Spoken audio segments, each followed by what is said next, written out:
how do we find meaning in life?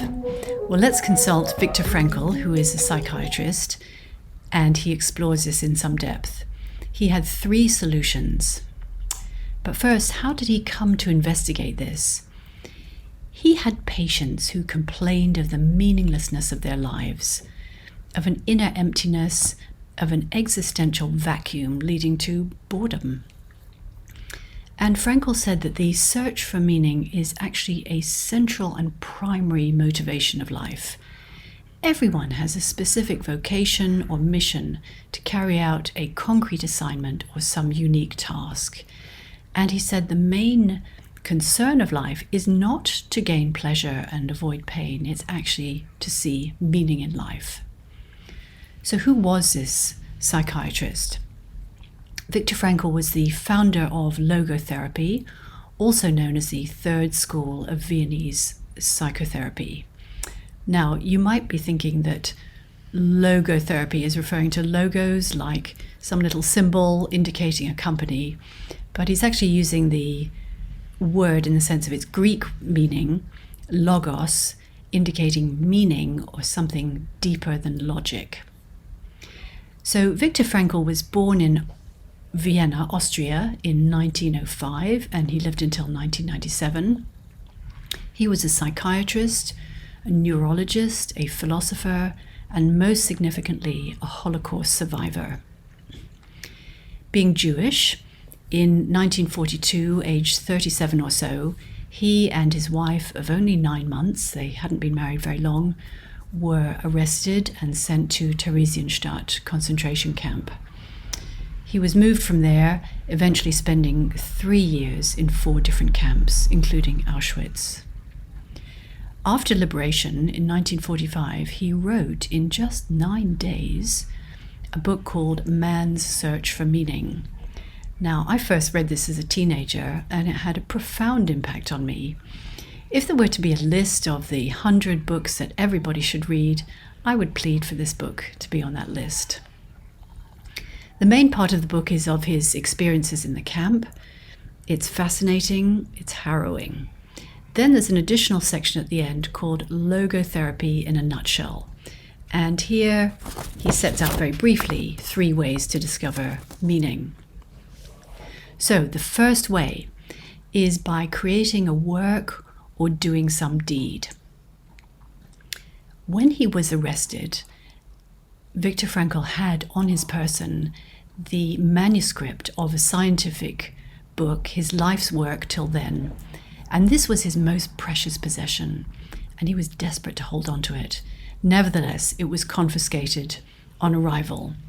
And for the remaining time he spent in camps, he was trying to gather tiny scraps of paper and scribble in shorthand notes reconstructing this work, which he was really determined to publish.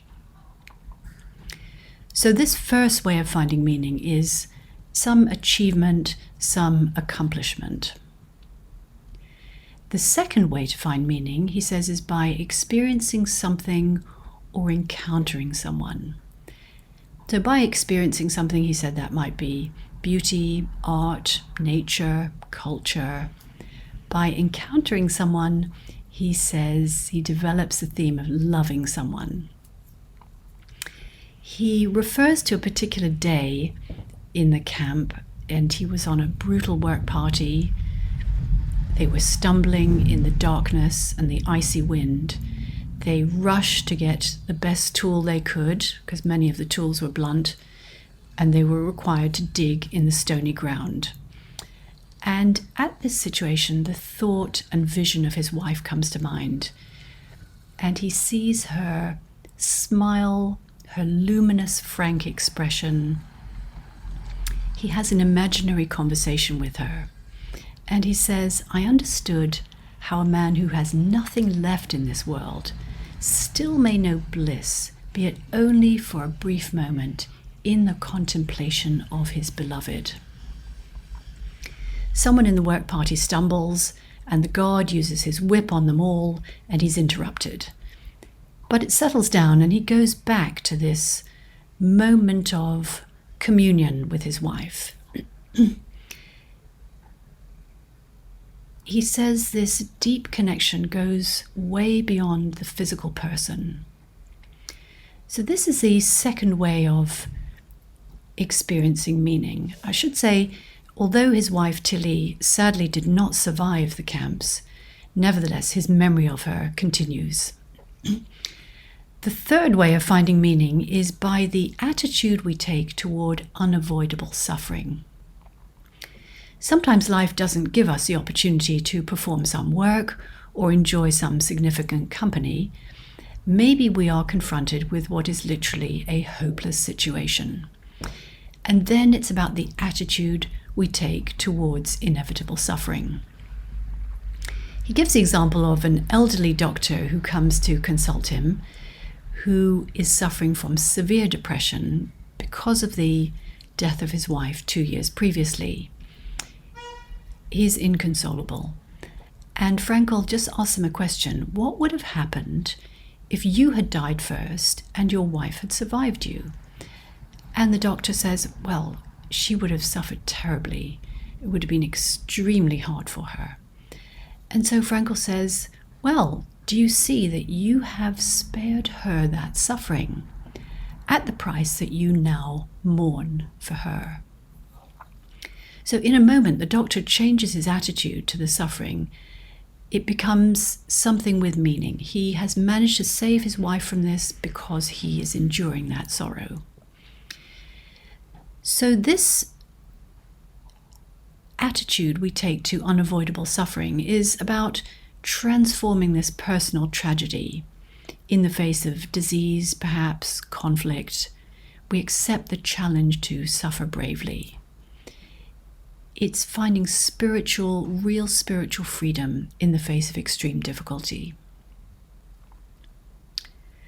So these are the three ways that Viktor Frankl talks about finding meaning. As you can see, they're also very personal to him. Why is meaning important? He quotes Nietzsche saying, "He who has a why to live for can bear with almost any how." Having meaning gives life a lot of strength, a lot of purpose. We can see that Viktor Frankl had extreme challenges to confront in his own life.